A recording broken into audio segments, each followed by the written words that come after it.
నమస్తే, welcome to weekend analysis by KRR. ముఖ్యమంత్రి రేవంత్ రెడ్డి ఇప్పుడు మారిపోయారా?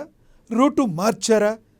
కేసీఆర్ అనే మొక్కను మళ్ళీ మొలవనీయనని చెప్పిన సీఎం ఇప్పుడు రండి మీ అనుభవాన్ని పంచండి అని ఎందుకు కోరుతున్నారు? ఏడాది పాలన జనరంజకంగా సాగిందా?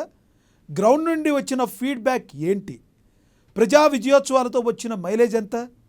ప్రతిపక్షానికి ఎజెండా లేకుండా చేయడమే చంద్రబాబు వ్యూహమా? మంత్రులు ఎమ్మెల్యేలను ఎందుకు పరిగెత్తిస్తున్నారు? 6 నెలలు కాకముందే రాబోయే ఎన్నికలపై ఎందుకు ఫోకస్ పెట్టారు? తాజా రాజకీయ పరిణామాలపై ఏఎన్ఎన్ సిఇఓ జర్నలిస్ట్ కంది రామచంద్రారెడ్డి వీకెండ్ అనాలిసిస్.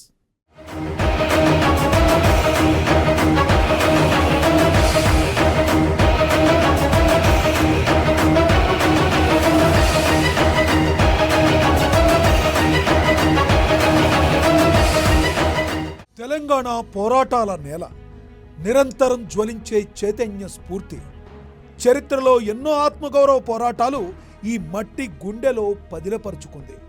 నాడు తెలంగాణ రాష్ట్రం సాధించిన ఏడాది క్రితం మార్పు చూపిన అదే చైతన్యం, అదే పోరాట తత్వం, అదే తెగువ, అదే తెగింపు. రాజకీయ నిత్య పోరాటం, ప్రతిదీ ముఖ్యమే. ఆరాటం, పోరాటం, సందర్భ సమరం అన్నీ అప్రమత్తం ఉండాల్సిందే. రాజకీయం అంటే సంకల్పం. ఇటు తెలంగాణలోనైనా అటు ఆంధ్రలోనైనా ప్రధాన రాజకీయ పక్షాలు సమరానికి సయ్యంటున్నాయి.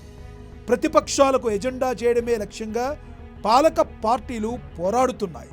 తెలంగాణలో ఏడాది పాలనపై రేవంత్ రెడ్డి తనదైన మార్కు వేశారు. అంచనాలకు భిన్నంగా రాణించారు.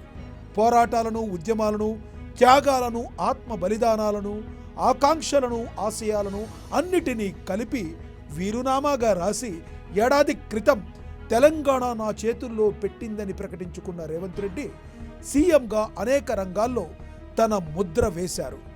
సకల జనహితమే పరమావధిగా విమర్శలను సహిస్తూ, విద్వేషాలను ఎదిరిస్తూ ముందుకు సాగుతున్నారు. అవనిపై అగ్రభాగాన తెలంగాణను నిలిపేందుకు ఈ మట్టి చైతన్యమే స్ఫూర్తిగా ముందుకు సాగుతున్నానని ఏడాది పూర్తయిన సందర్భంగా సీఎం రేవంత్ రెడ్డి ప్రకటించారు. రాజకీయాల్లో ఎత్తుగడలుంటాయి, ఎత్తు పల్లాలు ఉంటాయి.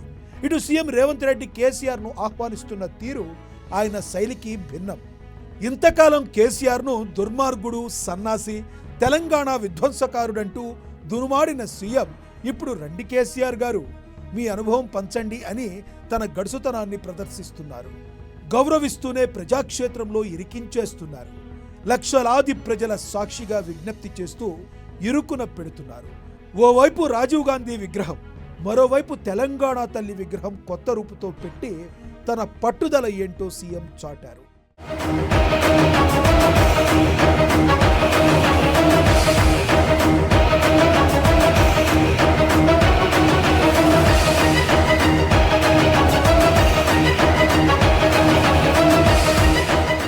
ఏడాది పాలనపై గ్రౌండ్ ఏం చెబుతోంది?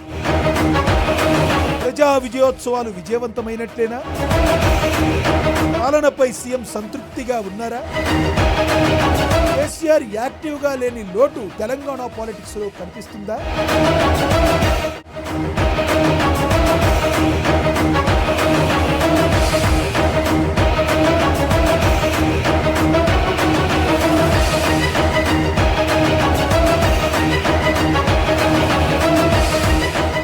కేసీఆర్ ఆయన విగ్రహం వేరు, నిగ్రహం వేరు. రాజకీయం వేరు, రణం వేరు. ఆయన మాట వేరు, సూటి వేరు. రాజకీయాల్లో గెలుపోటములు సహజం. తెలంగాణ రాజకీయాల్లో ప్రతిపక్షంగా కేటీఆర్, హరీష్ రావు ప్రభుత్వంపై పోరాడుతూ ఫుల్ యాక్టివ్గా ఎప్పుడూ కనిపిస్తున్నా కేసీఆర్ కనబడని లోటు స్పష్టంగా కనిపిస్తుంది.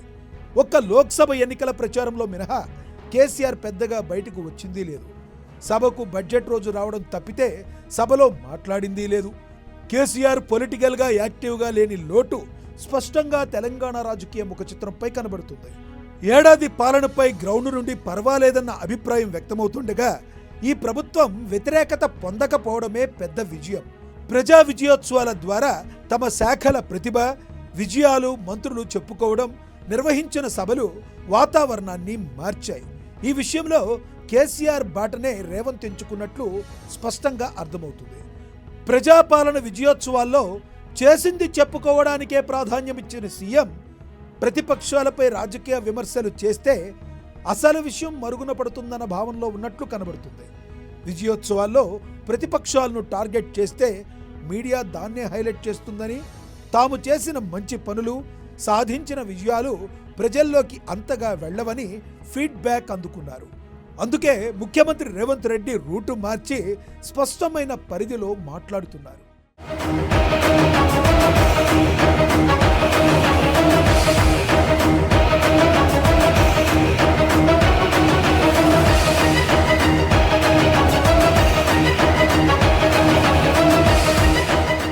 ఏపీ రాజకీయాల్లో అప్పుడే మొదలైన రేస్ 6 నెలలు తిరగకుండానే ఎన్నికల భజన. దూకుడు మీదున్న చంద్రబాబు ప్రతిపక్షాన్ని కట్టడి చేసేందుకు సరికొత్త వ్యూహాలు.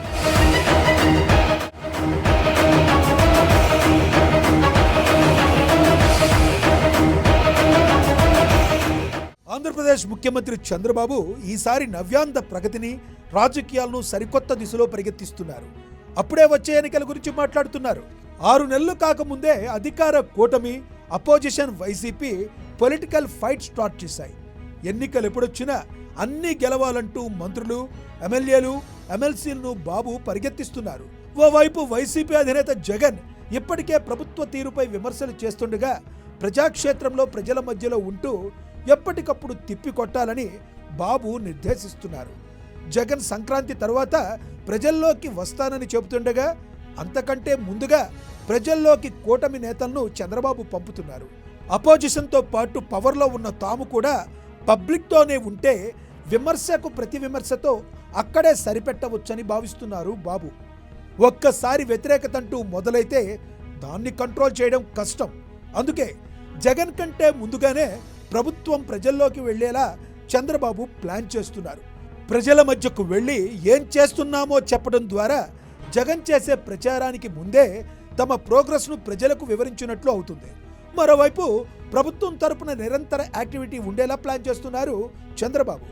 గత సర్కారు హయాంలోని అక్రమాలను ఎక్స్పోజ్ చేయడంతో పాటు వైసీపీ హయాంలో చేసిన అప్పులను ప్రజల్లోకి తీసుకెళ్లాలని భావిస్తున్నారు. వైసీపీ సోషల్ మీడియాను కూడా కట్టడి చేస్తున్న కూటమి ప్రభుత్వం సరికొత్త వ్యూహాలతో ముందుకు వెళుతుంది. గత టర్మ్తో పోలిస్తే ఈసారి చంద్రబాబు ఇటు ప్రభుత్వాన్ని, అటు పార్టీని రెండింటినీ దృష్టిలో పెట్టుకున్నట్లుగా కనబడుతుంది. హైపర్ యాక్టివ్గా ఉంటే ఏపీ పాలిటిక్స్లో విమర్శలు, దూషణలు షరా మామూలే కాగా ఈసారి ప్రభుత్వంపై ఆడంబరాల కంటే ఆచరణనే నమ్ముకుని నవ్యాంధ్ర భవితపై సరికొత్త ఆశలు కల్పిస్తుంది.